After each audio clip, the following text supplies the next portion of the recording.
We're back with UFC hot takes. In today's video, I'm going to be going through my biggest current hot takes with like the UFC today and right now. And I feel like, yes, they're going to be hot takes to some people, but I feel like if you actually listen to like my takes and not, because I know people are going to just look at the thumbnail or something like, oh, I don't formulate an opinion. I'm just going to go comment right away. But listen to the takes. They're hot takes for a reason. But I feel like what I'm saying is pretty accurate for the most part. But like I said, you have to just give it a chance and not just jump to the conclusions like 99.9999% of MMA fans do. So just sit back, get some Coca-Cola, get some popcorn, and enjoy these beautiful hot takes that are all very true. First and foremost, let's talk about my first hot take is Adesanya beats Strickland in a rematch. And this, by Adesanya, I mean the Adesanya that just fought Dricus du Plessis. Now, you're going to be like, Kenny, the Adesanya that just fought Dricus lost by submission. Kenny, the Adesanya, you're going to say a bunch of stuff, and I'm going to say you're right. Adesanya did lose to Dricus du Plessis, and I'm not going to necessarily say that Adesanya looked bad in that fight, because I thought while the fight was standing, Izzy looked a lot better than when Strickland was fighting DDP while standing. What I've noticed when the Strickland and DDP, when they were going back and forth, is that Strickland was getting caught a lot more, even though I feel like Strickland was better like a little bit defensively than Izzy was in that fight, because Izzy was kind of just backing up in a stationary line. While, you know, Sean Strickland, he was kind of just more like, you guys know how Strickland fights. I don't really got to display that too much. But, like, I feel like Israel Adesanya was doing something he didn't do in the Sean Strickland fight. You know what that was? Coming forward. And what I've seen from a lot of Sean Strickland fights is that I've never seen someone who beat Sean Strickland moving on the back foot the entire time, trying to counterpunch off the back foot. The mistake Izzy made in the Strickland fight is that he didn't recognize how good defensively Strickland was. Only round that he won was the second round against Strickland is because he kind of sat down in his punches and came forward and hit him with like 1-2 sticky jabs. You know, that little sticky jab thing Izzy does where he falls up. He was doing that to Strickland, and it worked perfectly because Strickland just didn't like the fact that Izzy wasn't backing up. But you can't beat Strickland if you're going to be backing up the entirety of the fight, which is why he lost to Strickland in the way he lost to him.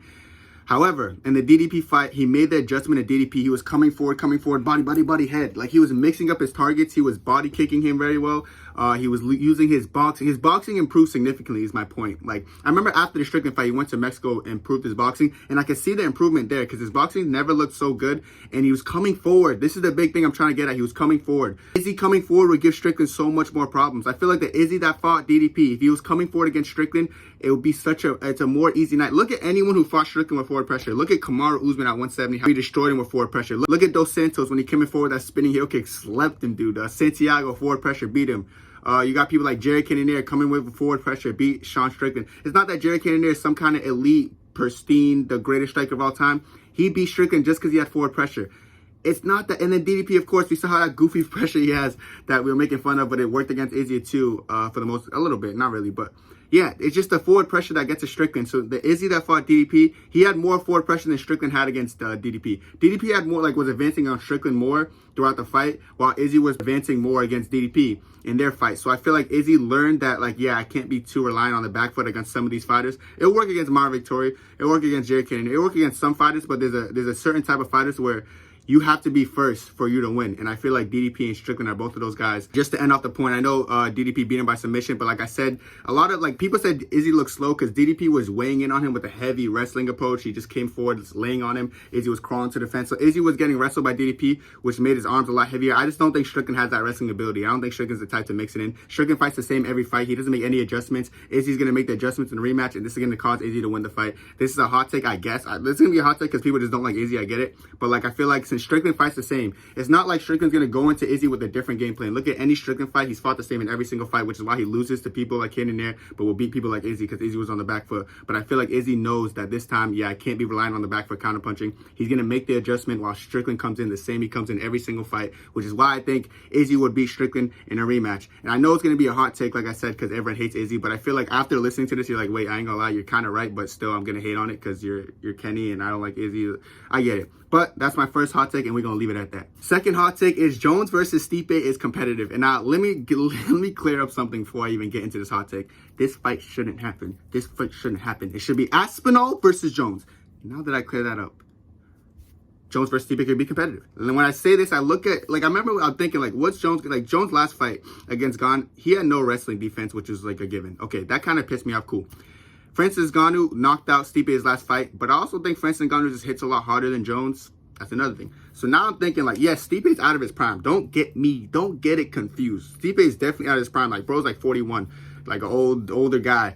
But it could be competitive in the sense that I don't see him giving him the Gone treatment, like just going in there and taking down Stipe and submitting him. I've seen Stipe take down DC a bunch of times. I've seen him stuff some good takedowns on DC. I think DC's a pretty elite wrestler. Was that DC in his prime? No. But he's defending against some pretty good wrestlers. So I don't think Jones is going to go in there and give him the Cyril Gone treatment where he's going to go in there and take him down. Now, as far as the striking is, you're going to be like, yeah, but Francis Ngannou just knocked out Stipe. I think Francis Ngannou hits a lot harder than Jones. I think Jones is kind of pillow-fisted. So I look at that and I'm like, I don't even think Jones could really like piece him up that bad on the feet. And then I remember that Jones in this fight with Cyril Gane, when he was standing up, he just looked uncomfortable, like the way he was spinning and trying to like land some. I was like, dang, he looks a little bit awkward on the feet. So without that takedown, I think the takedown saved him.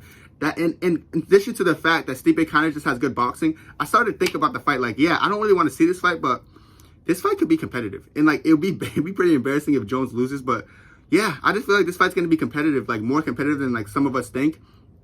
Don't think I want to see this fight though. But I'm just saying, I feel like the narrative is Jones going to go in there and beat him easy. And I'm one of those people who kind of push that narrative and like it's an easier fight. But when I say that, I just mean it's an easier fight than Tom Aspinall, because I really think Tom Aspinall is going to beat Jones, while, you know, Stipe and Jones might have a competitive fight, but Jones might win. But I'm just saying it's more competitive than I feel like what most people think. So I feel like people aren't like understanding that Stipe, yeah, he's 41. Jan Blachowicz was 41. He won the belt, you know what I'm saying? Like, primes hit people differently. Like I said, I do think Stipe's an older 41 because he's been around the game for so long. He's been fighting. He's been just a long layoff, dude. Like a long layoff. So I would, if I had to put money on it, I probably would lean towards Jones. But that being said, I still think Stipe is pretty well rounded to a point where Stipe might make Jones work a little bit for this win, if that makes sense. I feel like he might make him work. So, like I said, we'll see how the fight goes. Apparently, it's going to happen. But if he's actually hurt, I don't know, these rumors floating around, we'll see. But yeah, Jones versus Stipe, chat. Like, it could be a competitive fight. I get this is gonna be a hot take to people in the comments. Gonna be like, what are you talking about? Jones gonna maul Stipe. But like, when I just think of Jones' path to victory, I think it's gonna be a little bit harder than just going there and knocking out Stipe, or going in there and just like out wrestling Stipe the whole fight. I just think it's gonna be a little bit deeper than that. He might have to, like, he might go to decision. We'll see how that fight goes. But either way, I think Jones is gonna get tested in that fight, no matter what way you slice the cake. So I'm gonna say, second hot take, I'm gonna say Jones versus Stipe. It might be competitive. Third hot take is Belal Muhammad destroys Shavkat Rakhmonov. Not just beats him, I think he destroys him. I actually think he goes in there and beats him convincingly. I feel like Shavkat Rakhmonov is unproven. And I love Shavkat, and he will be champion one day. Let me just say that quickly. Shavkat will be champion one day. No, he's like one of my top 5 favorite fighters in the UFC today. You know, so is Belal. I hate it that my favorite fighters might fight, but it's either gonna be him, Belal versus Usman, who are 2 of my favorite fighters, or Belal versus Shavkat, another 2 of my favorite fighters. It just sucks. But like, when I look at Shavkat, I just feel like, yeah, he beat a 41-year-old Wonder Boy. I'm impressed. Don't get me wrong, I'm impressed. He went 1 for 7 in takedowns. You know, I'm very impressed. He had a great performance against Neil Magny, a gatekeeper. I'm impressed. You know, Neil Magny tough. You know, he had a good fight against Jeff Neal, who's like just well out of his prime at this point. But like I said, I'm impressed. Even though he was taking some damage in the boxing because he relies a lot on head movement, you know, he's beating these guys and he's finishing these guys. So it's still impressive. But I feel like there's a significant jump in competition from a Wonder Boy to Belal. Yeah, Belal beat Wonder Boy 3 years ago when at least he was in his 30s. He 30-25 them. And he did not go 1 for 7 in takedowns. He took him down like almost every attempt he had, which is why he had 2 10-8 rounds and a 10-9 round. But like, yeah, it's just like, it's one of these things where like, you just kind of got to respect Belal. And I feel like Belal's at a level right now where he's just better than Shavkat. I don't really want to see the fight because I don't want to see Shavkat go in there and get embarrassed kind of. And then people turn around and be like, oh, Shavkat sucked anyways. Because I just don't want to see that for Shavkat. I know how fragile UFC fans are. And I know they're going to switch up like massively if Shavkat loses. They'll be like, oh, he was hyped up anyway. Because like, people run with the narrative that Belal sucks. I don't know where the narrative comes from. But people run with the narrative that, but like, Belal sucks. So if you lose to Belal, you suck. Now Leon Edwards sucks to everyone, by the way. Like, Leon Edwards is horrible to everyone because Belal beat him. And I remember before the fight, I was like, after Belal beats Leon, don't think Leon is shit. It's just that Belal's really good. Belal's been an underdog in his last 5 fights. None of them were close. Like, chat, being an underdog is one thing. Because when you're an underdog, like, people are like, oh, maybe this is going to have a little bit of advantage, but you're going to get, the underdog's going to give a good fight. He's destroying them as an underdog. It's like I swear, the odds should be like minus 1,000 Belal as a favorite. That's how the fights look, because it looks so one-sided. 30-25 on Wonderboy, 49-46 on Luque, second round TKO on Sean Brady, 50-45 on Burns. You know, just 49-46 on Leon. He was an underdog in all these fights, but he's looking like he's fighting like he's the minus 1,000 favorite. It's almost like it doesn't really make sense to me. But like I said, like, Belal's just that good. So I feel like after he beats Shavkat, I don't want people to like switch up on Shavkat, because Shavkat doesn't deserve that, dog. It's just that he went from a Wonder Boy to a Belal. Like, it's just, I'm sorry, man. I feel like maybe if Shavkat one more fight, Like give him he's gonna beat JDM, but give him like a JDM so he could just show them that he's like beating these younger guys on the come up. And then after that, just I don't see why he doesn't deserve it. But yeah, I guess it's a hot take that Belal destroys. I'm just thinking stylistically, Belal is gonna be the superior wrestler and physically stronger. I've seen like on before the UFC, Shavkat on his back getting taken down. Shavkat has good wrestling, but it's severely overrated. I don't know why people overrate it. Maybe it's because he's from the European. He lives really close to Dagestan. He's from Kazakhstan, so it's maybe because of that they say he's a great wrestler. But like his wrestling's not that good. I think his striking is very impressive though. Yeah, good striker. Yeah, but the physical strength advantage to Belal, the 5-round experience to Belal, the wrestling advantage to Belal, the boxing advantage, I honestly think Belal. I think Shavkat is a better technical striker, but I feel like Belal's going to go in there kind of overwhelm him with pressure and pace, and like Shavkat's not going to have the space to throw his spinning heel kicks or like his special striking attacks because Belal's going to be in his face smothering him the whole time. And then once Shavkat thinks it's a boxing match and he's getting his head popped up because he relies on a head movement, and sometimes he gets clipped like he did against Jeff Neal, so he's just getting clipped by these punches. He's, we're striking now. He throws a strike, then take it down. Gonna be like that the whole fight, probably 50-45, unfortunately. Man, I love Shavkat. He will be champion one day. Just don't feed him to Belal too early because Belal will beat him in kind of one-sided fashion. But like I said, love Shavkat, love Belal, but I guess it's a hot take that Belal destroys Shavkat because whenever I say this, people look at me like I have two heads, but Belal does destroy Shavkat. And the last hot take I'm gonna end off with is Umar Nurmagomedov is the best bantamweight on the planet Earth today, like right now. Like the winner of Sugar and Merab, great. I think Merab's gonna win, like I said, but no matter who wins, I feel like Umar is just better than both. And let me explain this. I remember going to the Corey fight, I was like, I got to see how he does against Corey, and then I'm going to know if he's the best. Because I honestly think Corey's one of the most dangerous fighters on the planet. Corey's shown great wrestling against like people like Rob Font, and then like he shows great striking against everyone he fights. That flying knee knockout against Frankie Edgar, just beautiful. Like he's just a very established striker, just very good wrestler. He's very well-rounded, very good defensive wrestler. And we saw the defensive wrestling against Umar. Like he showed that he was able to stuff takedowns. My biggest worry about Umar, I was like in my head, I was like, if Umar can't take down Corey, is it over? Like, is Corey just going to piece him up? But no, Umar was outstriking Corey when he was on the feet. And it was just a big question mark for me because, like, how good really is Umar? Like, people just say, oh, Umar's like a Habib. He's going to go in there, he's going to wrestle, and that's it. But this is the thing about that. I feel like, similar to Islam, like, Islam loves wrestling. Islam falls in love with wrestling. Like, even in the Dustin fight, I feel like he really, like, relied on his wrestling. But, like, I was like, oh, what if he can't wrestle Dustin? What's going to happen? But Islam was, like, outstriking him on the feet. So it's like almost like they got to believe more in their striking because their striking is really good. I feel like Umar and Islam are almost like the same fighter, different font, different weight class. I feel like Umar is one of the best strikers at bantamweight as well as the best wrestler at bantamweight, as well as great endurance. Like we've seen him out wrestle people for the course of the entire fight. We've seen him go 5 rounds now with Corey Sandhagen. His endurance looked great.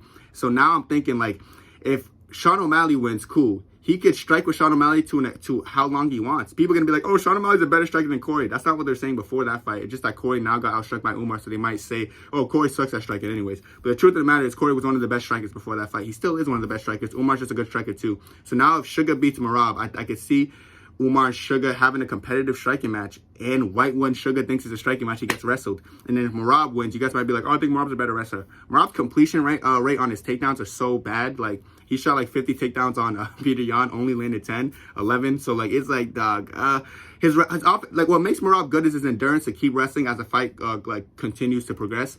However, Umar's good at that too. He has good endurance for that. So you're not going to outwork Umar. And then when it's standing, I just give Umar the advantage over Merab. So it's one of those things where I literally think Umar's the best bantamweight on the planet. And I don't think it's particularly close. Like, I feel like he's another Islam Makhachev, like another Habib Nurmagomedov. He's going to go in there and beat the crap out of his whole division.